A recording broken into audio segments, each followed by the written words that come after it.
आ गया। देख बेटा, हम बताते हैं, सब लोग मैच किए हो कि नहीं, दिन देखे किए हो? किसको आ रहा है? बस भूल गए, थोड़ा थोड़ा। तुम लोग बुकिस वाला याद किए हो, किताबों वाला, पैरेललोग्राम वाला ना, एनसीईआरटी का। देखो बिना पैरेललोग्राम का कैसे करेंगे? देखो किताब में एनसीईआरटी में जाना देखना, तो पैरेललोग्राम मेथड तो सबको आता है, लेकिन अब हम बताते हैं, देखो कैसे करते हैं। मान लो ए वेक्टर क्या है? ए है। मेरी बात समझ में आ रही है? इसका मॉड वैल्यू क्या बेटा? ए है। इसको इसके ऊपर कोई वेक्टर बी है, इसका मॉड वैल्यू क्या है? बी। और इसका एंगल किस एंगल, कितने एंगल पे है? Theta angle. कितने एंगल पे है? थीटा एंगल पे। क्वेश्चन लिख लो, फाइंड द, लिखो find the result, find the mod of vector A plus B, mod of vector a plus b, and also find angle made by mod of vector a plus b, and also find angle made by mod of vector a plus b। ध्यान दो, देख बेटा ये angle पे तो इस डंडे को तोड़ सकते हैं कि नहीं, दो भाग में। अब सॉल्व कर रहे हैं, देखो इसको क्या करेंगे, दो पार्ट में तोड़ देंगे। कलम कापी बंद कर लो, सीख लो, ये हर जगह यूज होता है। इसको तोड़ेगा तो इसका एक कंपोनेंट क्या आ जाएगा बेटा? Mod of vector B cos theta, यही ना आएगा। और एंगल से हटा हुआ क्या आ जाएगा? B sine theta. एंगल से हटा हुआ, इस डंडे को तोड़े तो इधर आया बी कॉस थीटा, इधर आ गया बी साइन। तो अगर रिजल्टेंट फॉर्म लिखना है, मतलब mod of vector A plus B लिखना होगा, तो दो कंपोनेंट हो गए, 90 डिग्री पे हो गए। अब ये भी मैंने बताया कि अगर दोनों पैरेलल हो तो आपस में क्या हो जाएगा? ऐड हो जाएगा। तो ये एक्स के लंग इतना यूनिट गया, कितना यूनिट गया? ए प्लस बी कॉस थीटा। तो यहां लिखेंगे ए प्लस बी कॉस थीटा, और इसको क्या लिखेंगे? आई कैट।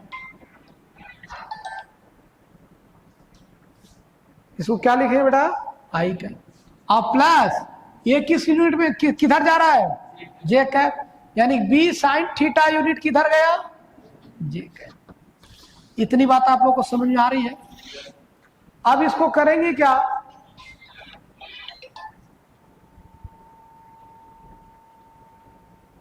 अब इसको करेंगे क्या बेटा?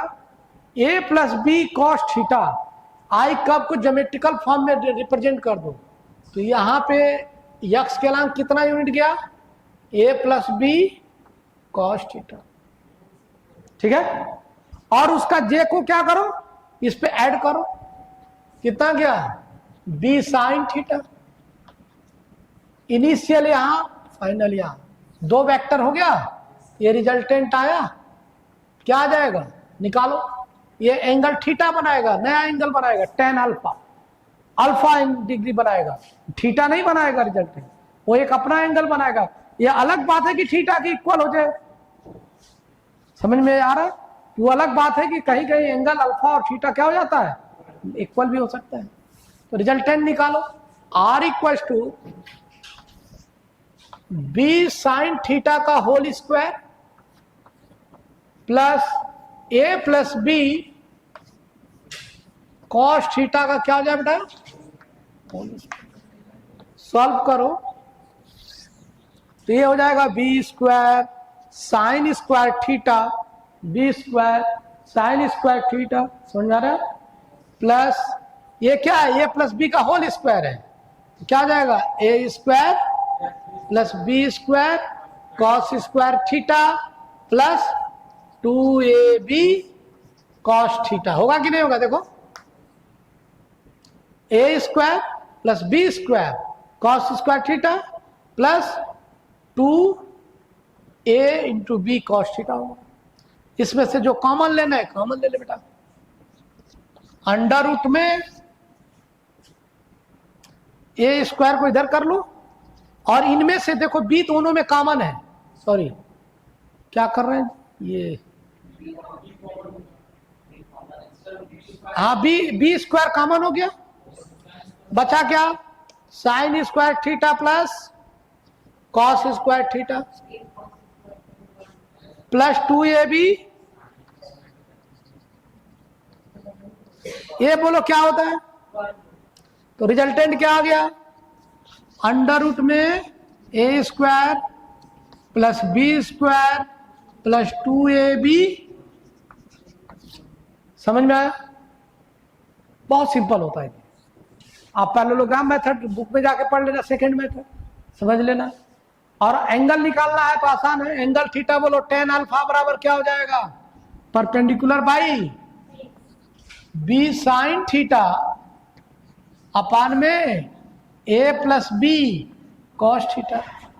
आपके सर लोग बड़े मन से कहते हैं बेटा याद कर ले, एंगल को रिजल्टेंट को क्या कहेंगे याद कर,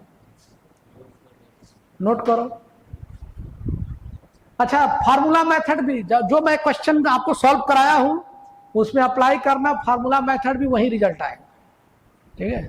लेकिन नंबर ऑफ वेक्टर्स जब बढ़ जाते हैं तो ये फार्मूला मेथड इसको जोड़ो इसको जोड़ो, बड़ा गड़बड़ हो जाता है, कॉम्प्लिकेशन बढ़ जाता है। आएगा तो उससे भी, लेकिन कॉम्प्लिकेशन क्या होगा, हो गया उतार लिए।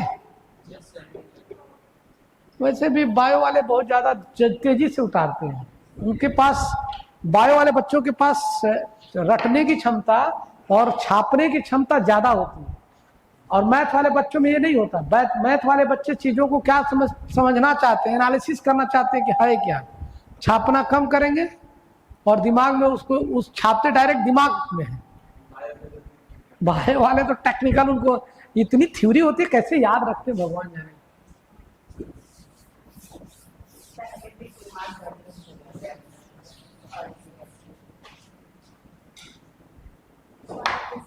बात समझ में आया।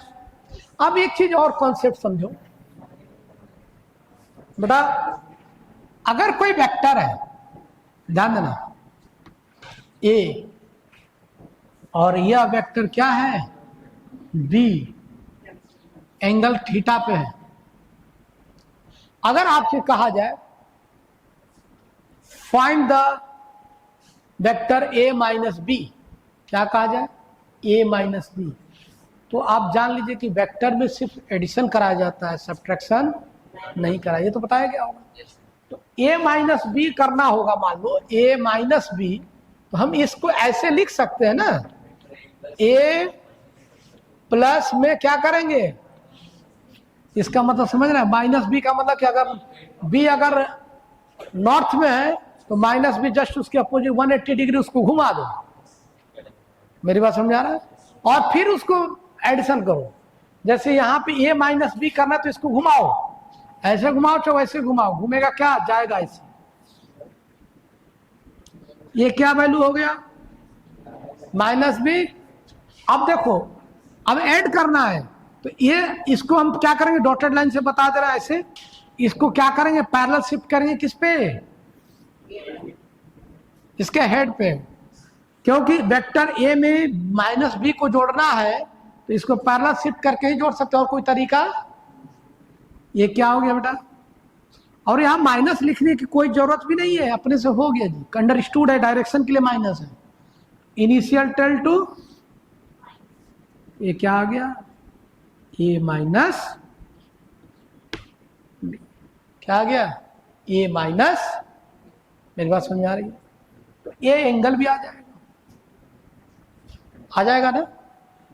तो इस तरह से चीजों को, और इसका जब रिजल्ट निकालोगे तो इसके लिए भी एक फार्मूला बनाओगे, देखोगे क्या होता है A square plus B square plus formula क्या होता है 2ab कॉस थीटा। बोलो यह एंगल कितना फॉर्म कर रहा है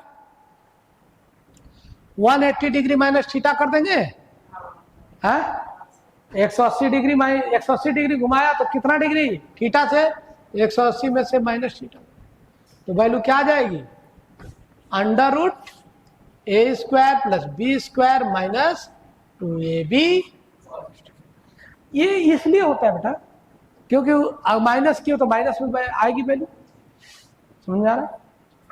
एंगल वगैरह निकाल ही लोगे। अब क्वेश्चन लो, इस पे भी कर लो।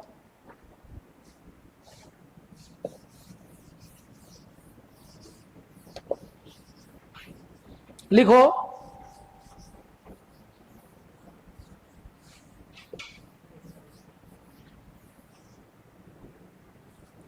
ड्रॉ द डायग्राम ऑफ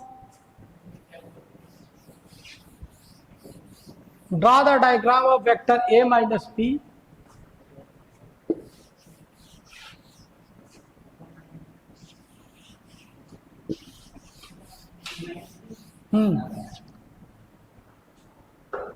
जैसे पहला केस में लिख लो, ये क्या लिखे, draw the diagram of vector a minus B, mod vector a minus B लिख लो, vector mod vector a minus B in each of the following cases, in each of the following cases. पहला diagram ये बेटा vector a है, ये vector b है, simple वाला करो। दूसरा ले लो, ये वेक्टर a है, यह वेक्टर b है। तीसरा ले लो,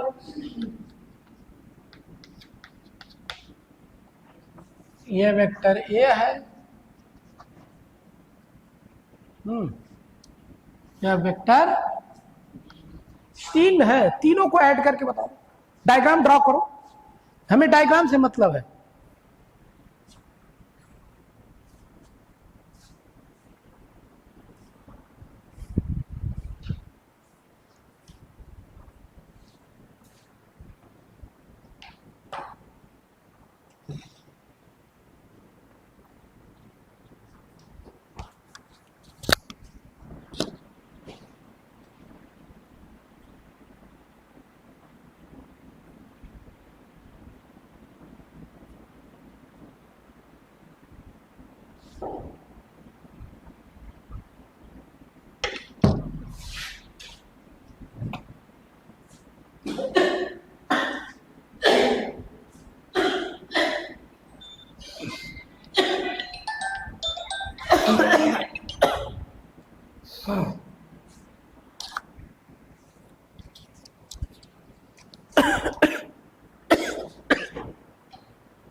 हो गया,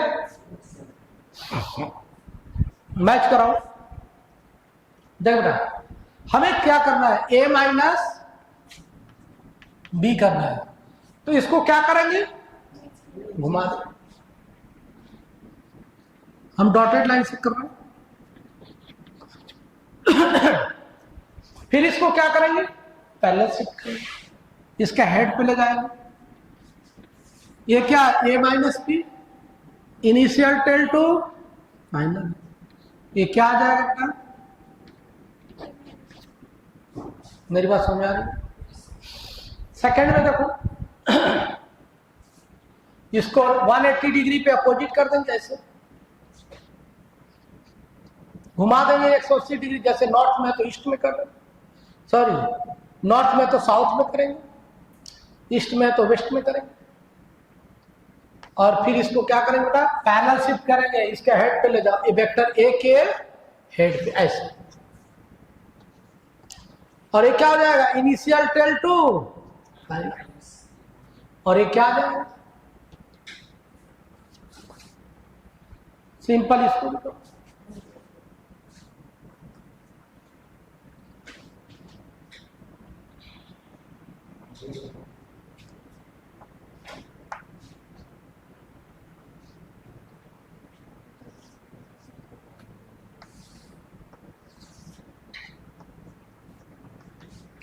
बात समझ में आ रही है?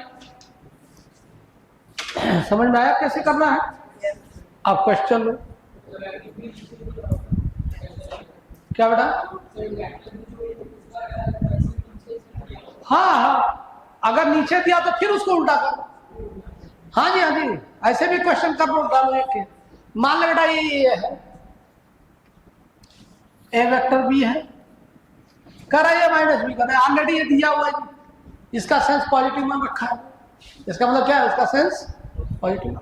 इसको पहले अपोजिट करो, यूं ले जाएंगे, ये माइनस बी हो जाएगा, इसको इसके हेड पे लाओ, पैरेलल शिफ्ट कर दो ऐसे, तो ये क्या हो जाएगा, initial tail to final head, A minus, हाँ ये जरूर है, मैंने ए माइनस बी पूछा है, यह भी हो सकता है कि बी माइनस ए भी, अगर क्वेश्चन को कह दिया कि बी माइनस ए बताइए, तो बी माइनस ए किसी क्वेश्चन में ले लो। अब करेंगे क्या, जैसे मान लो इसी क्वेश्चन में बी माइनस ए करना है, तो बी को पलट देंगे ऐसे, इसी में कर देना, बात समझ में आएगी सबको ना, तो इसमें से पलट दो, ये क्या आ गया बेटा, ए, इसको पैरेलल शिफ्ट करो ऐसे, ये क्या हो गया, इनिशियल टेल टू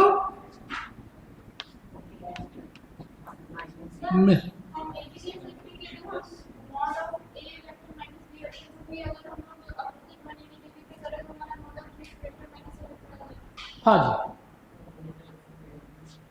मतलब कहने का मतलब माइनस के मीनिंग, माइनस की मीनिंग को समझना है कि हमारा माइनस का मतलब ये है कि अगर आप जैसे दो दोस्त होते हैं ना, अरे दोस्त को छोड़ो, हस्बैंड वाइफ की बात बताते हैं, अगर अपनी मैडम को कह दो, अगर मैडम को कहना है कि आपको ऐसे नहीं चलना है, तो उनको ऐसे भी होते हैं, हमारे दोस्त की एक वाइफ है, मतलब उसकी पत्नी, वो कहती है मैडम की नहीं आज ऐसे नहीं, ये काम ऐसे मत करो, तो आदमी कहता है देखो भाई इसको ऐसे करोगे तो फायदा होगा, तो वो कहती है नहीं नहीं मैं जो कर रही हूँ वही सही है, समझेगी नहीं। अगर वो कहेगा कि तुम आज इधर अपने मैके मत जाओ, तो क्या कहेगा, वो कहेगी नहीं नहीं हम मैके जाएंगे, मतलब जस्ट अपोजिट 180 डिग्री, समझेगी नहीं। जैसे आजकल के बच्चे भी तो है, गार्जियन कहेंगे कि बेटा थोड़ा पढ़ लिख ले, 2-4 घंटे मेहनत सेल्फ स्टडी कर ले, क्या पापा थोड़ा मोबाइल वोबाइल देख लेते हैं तो करते हैं। पढ़ाई छोड़ करके 80% 90% स्टूडेंट की बात करें, और सिलेक्शन भी सिर्फ 10% का होता है। जो मेहनत अगर करे, अगर एक जान जाओ गुड लेंथ, अगर एक तरीके से मेहनत करता है बच्चा, तो सिलेक्शन तो फर्स्ट सेकंड में ही होता है, बाकी तो रिपीटर्स वगैरह की बात अलग है। रिपीटर का तो एक से ऐसे रिपीटर मिलेंगे जो कि 8-8 साल 10-10 साल से नीट एग्जाम में लगे, फिर भी नहीं हो रहा, 10 साल। तो आपको ये सोचना है 10 साल नीट मेडिकल के लिए, भाई आश्चर्य न सुनो। अभी पिछले सेशन में हम लोग के संस्था में एक ऐसी मतलब लेडीज थी जिनका एज कम से कम 38 के आसपास होगा, 37-38, वो आई थी प्रिपरेशन के लिए।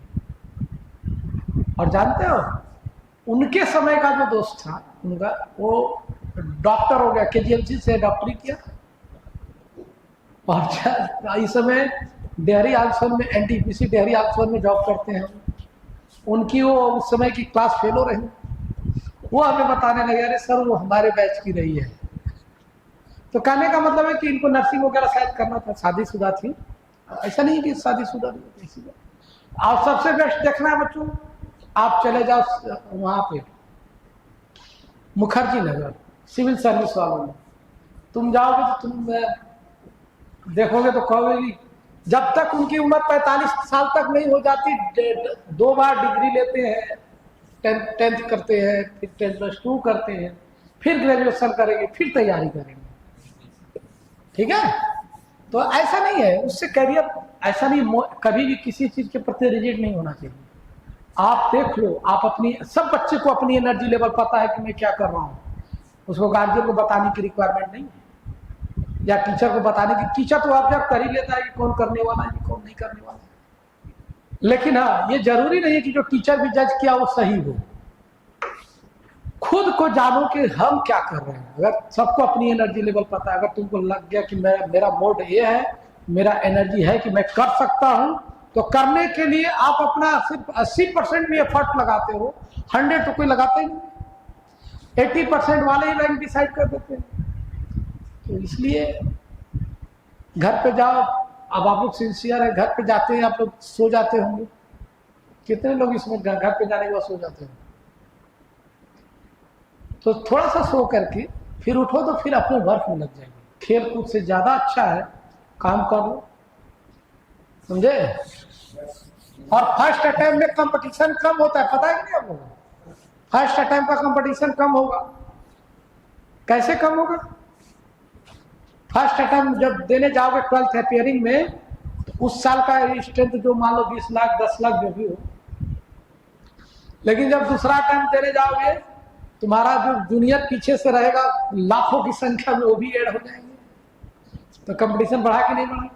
अच्छा, फर्स्ट अटेम्प्ट में इतना ब्रेन शार्प होता है, आप लोग का ब्रेन बिल्कुल क्लियर और उड़ान भरने की क्षमता होती है। आप जो करोगे वो पा जाओगे। यूनिट आपके हर एक बच्चे के अंदर एनर्जी लेवल होता है, पोटेंशियल एनर्जी लेवल सबके अंदर होता है। आप इधर उधर डाइवर्जन मत करिए। आप खाली 7-8 महीने